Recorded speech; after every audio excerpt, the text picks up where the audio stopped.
আসসালামু আলাইকুম আম্মু। ওয়ালাইকুম আসসালাম। কিরে মা, কেমন আছিস? এই তো আছি আলহামদুলিল্লাহ, ভালো। তুমি কেমন আছো? শোন, আমি তো একটা গুরুত্বপূর্ণ বিষয় নিয়ে কথা বলার জন্য তোরে ফোন দিলাম, বুঝছিস? বলো। তুই তো জানিসই যে তোর ভাইয়ের বউ চলে গেছে। হ্যাঁ, সেটা তো জানি। এখন ও তো সারাদিন বাইরে বাইরে ঘুরে, কি করে না করে, নষ্ট হয়ে যাবে না কি হবে সেই বিষয়ে তো আমি চিন্তা করতে করতে শেষ হয়ে যেতেছি।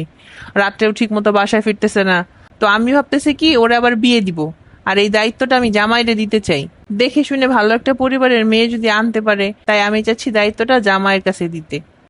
আচ্ছা ঠিক আছে, তাইলে আমি ওর সাথে কথা বলি, বলে তারপর তোমাকে জানাবো। আচ্ছা, তাইলে আমার জানাইস।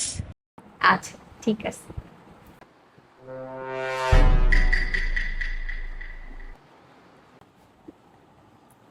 এই নাও, তোমার জন্য মজা করে তোমার শালি সেমাই রান্না করছে। তাই নাকি? একজনে হাতে সিমাইয়ের বাটি আর একজনে হাতে গ্লাস, মতলবটা কি বলো তো? তোমার জন্য ভালোবাসে একটু সেমাই রান্না করতে পারে না? এটা আবার খাতিরের কিছু হইলো? সিমাই তো অনেক মজা হয়েছে মার্শাল্লাহ, কিন্তু তোমাদের চোখ দেখলে বোঝা যাচ্ছে কিছু একটা বলবা। আরে না, কি বলবো, তুমি না সেমাই খাইতে অনেক পছন্দ করো, তাই আর কি আমি রান্না করতে চাইলাম। তারপর ও বলতেছে যে দাও আমি মজা করে রান্না করি ভাইয়ার জন্য। আরে পয়েন্টে আসো, সরাসরি বলো কি বলতে আসছো বলো। হয়েছে কি, ওই যে আমার ভাই। আবার তোমার ভাই? আচ্ছা, তোমার লজ্জা লাগে না যে কিছুদিন আগে আমার এত অপমান করলো, তুমি তার সাপোর্ট নিয়ে আমার কাছে আসছো আবার? আর তুমি রাগ করো না, আগে শোনো আমার কথাটা। কি হয়েছে বলো।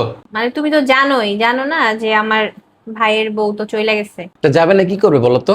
হুম তোমার ভাই তো অকারমার ঢেকি, একটা টোটো কোম্পানির ম্যানেজার। তার কাছে কি এত সুন্দর মেয়ে থাকে? আমি তো আগেই জানতাম যে এই সংসার হবে না, এই মেয়ে থাকবে না কখনো। হইছে এমন কইরা বইলো না। আর বউ তো চলে গেছে অনেকদিন হইলো। এখন ওর তো একটা বিয়ে শাদী করানো দরকার, নাইলে সারাদিন মন খারাপ কইরা ঘুরে, সারাদিন কই কই থাকে। তাই আম্মু বলতেছিল কি সেই দায়িত্বটা তোমারে নিতে। তোমাদের পরিকল্পনা কিন্তু অনেক সুন্দর।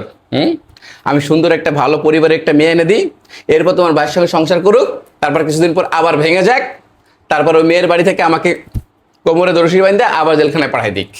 তোমরা তো এটাই চাইতেছো তাই না? কি সব উল্টাপাল্টা কথা বলতেছো? শোনো, তোমার ভাইয়ের আগে পিছে আমি কোথাও নেই। আর তোমরা যদি তোমার ভাইয়ের বিয়ে দাও তো তোমরা দাও, তোমরা মেয়ে খুঁজে বের করো, এইটা নিয়ে আমাকে প্যারা দিবা না, বুঝো নাই? আর আমি গ্যারান্টি দিচ্ছি তোমার ভাইয়ের বিয়ে হবে না, আর যদি হয়ও 3-4 মাসের বেশি টিকবে না। শোনো, এরকম উল্টাপাল্টা কথা বলবা না, ঠিক আছে? তোমার একটা কথা বলছি, তুমি যদি পারো তাইলে বলবা যে হ্যাঁ দিব, না পারলে বলবা যে না আমি পারবো না, আমার পক্ষে সম্ভব না। তাই বলে উল্টাপাল্টা কথা বলবা না, ঠিক আছে? আর তোমার আমি চ্যালেঞ্জ করে বলতেছি, আগামী 2 মাসের মধ্যে আমার ভাইয়ের বিয়ে আমি দিব, বুঝছো না?